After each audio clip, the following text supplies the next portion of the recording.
મિત્રો, આપણે ચારેક દિવસથી વર્તમાન પ્રવાહોના જીપીએસસી જીએસએસબીમાં પૂછાયેલા પ્રશ્નોની ચર્ચા કરી રહ્યા છીએ. આજે આપણે જનરલ નોલેજના ભાગ તરીકે ઇતિહાસના કેટલાક પ્રશ્નો અને એના જવાબ સમજીએ. બંગાળના ભાગલા ક્યારે રદ કરવામાં આવ્યા? આપને હું 5 સેકન્ડનો સમય આપીશ વિચારવા, પછી એનો જવાબ જોઈએ. બંગાળના ભાગલા ક્યારે રદ કરવામાં આવ્યા? સાચો જવાબ છે 1911. પ્રશ્ન 2. મહાભારતનું યુદ્ધ કેટલા દિવસ ચાલ્યું હતું? મહાભારતનું યુદ્ધ કેટલા દિવસ ચાલ્યું હતું? સાચો જવાબ છે 18 દિવસ. ખ્વાજા મોઇનુદ્દીન ચિશ્તીની કબર ક્યાં આવેલી છે? ખ્વાજા મોઇનુદ્દીન ચિશ્તીની કબર ક્યાં આવેલી છે? સાચો જવાબ છે અજમેર. મહાવીર સ્વામી કયા સ્થળે નિર્વાણ પામ્યા હતા? મહાવીર સ્વામી કયા સ્થળે નિર્વાણ પામ્યા હતા? સાચો જવાબ છે કુશીનારા.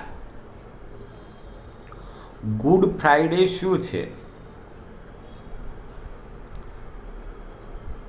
ગુડ ફ્રાઇડે શું છે? સાચો જવાબ છે ઈસુનો મૃત્યુ દિન.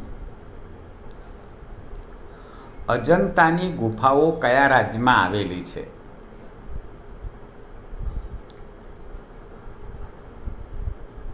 અજંતાની ગુફાઓ કયા રાજ્યમાં આવેલી છે? સાચો જવાબ છે મહારાષ્ટ્ર.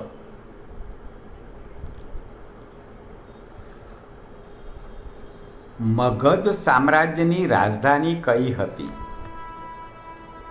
મગધ સામ્રાજ્યની રાજધાની કઈ હતી? સાચો જવાબ છે પાટલીપુત્ર. કયું રાજ્ય પહેલાં કલિંગ તરીકે ઓળખાતું? કયું રાજ્ય પહેલાં કલિંગ રાજ્ય તરીકે ઓળખાતું? સાચો જવાબ છે ઓરિસ્સા. રાજા ટોડરમલ અકબરના દરબારમાં કયું ખાતું સંભાળતા હતા? રાજા ટોડરમલ એ અકબરના દરબારમાં કયું ખાતું સંભાળતા હતા? સાચો જવાબ છે નાણાં અને મહેસૂલ. ચંદ્રગુપ્ત મૌર્યના ગુરુનું નામ શું હતું? ચંદ્રગુપ્ત મૌર્યના ગુરુનું નામ શું હતું? સાચો જવાબ છે ચાણક્ય.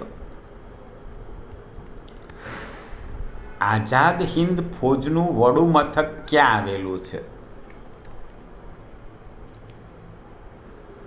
આઝાદ હિન્દ ફૌજનું વડું મથક ક્યાં આવેલું છે? સાચો જવાબ છે રંગૂન. શક સંવતનો પ્રથમ માસ કયો છે? શક સંવતનો પ્રથમ માસ કયો છે? સાચો જવાબ છે ચૈત્ર. કયો મોગલ રાજા 13 વર્ષની ઉંમરે ગાદીએ બેઠો હતો? કયો મોગલ રાજા 13 વર્ષની ઉંમરે ગાદીએ બેઠો હતો? સાચો જવાબ છે અકબર.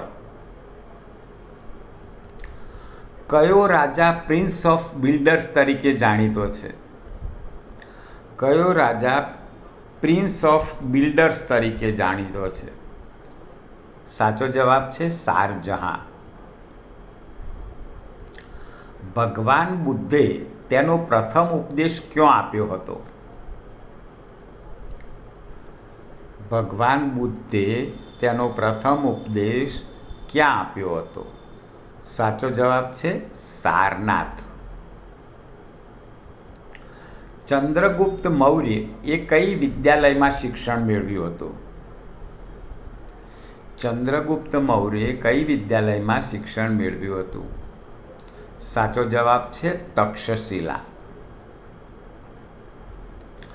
ત્રિપિટક કયા ધર્મનું પુસ્તક છે? ત્રિપિટક કયા ધર્મનું પુસ્તક છે? સાચો જવાબ છે બૌદ્ધ. બાબરી મસ્જિદ ધ્વંસ કયા વર્ષમાં થયો હતો? બાબરી મસ્જિદ ધ્વંસ કયા વર્ષમાં થયો હતો? સાચો જવાબ છે 1992.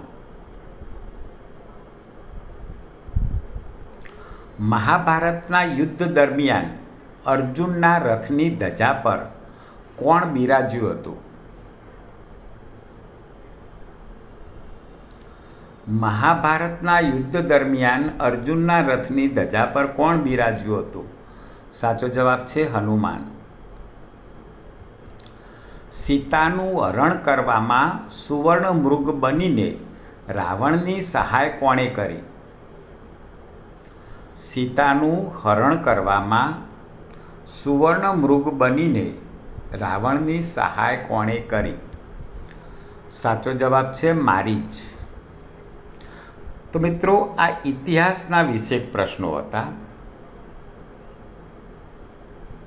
આ રીતે ટોપિક વાઇઝ આપણે અલગ અલગ વિષયના પ્રશ્નોની પણ ચર્ચા કરશું અને વર્તમાન પ્રવાહોની પણ ચર્ચા કરશું. આપે આ ચેનલ સબસ્ક્રાઈબ ના કરી હોય તો success exam by Joshi subscribe કરો. વધુમાં વધુ મિત્રોને પણ સબસ્ક્રાઈબ કરવા જણાવો, લાઈક કરો, શેર કરો. આભાર.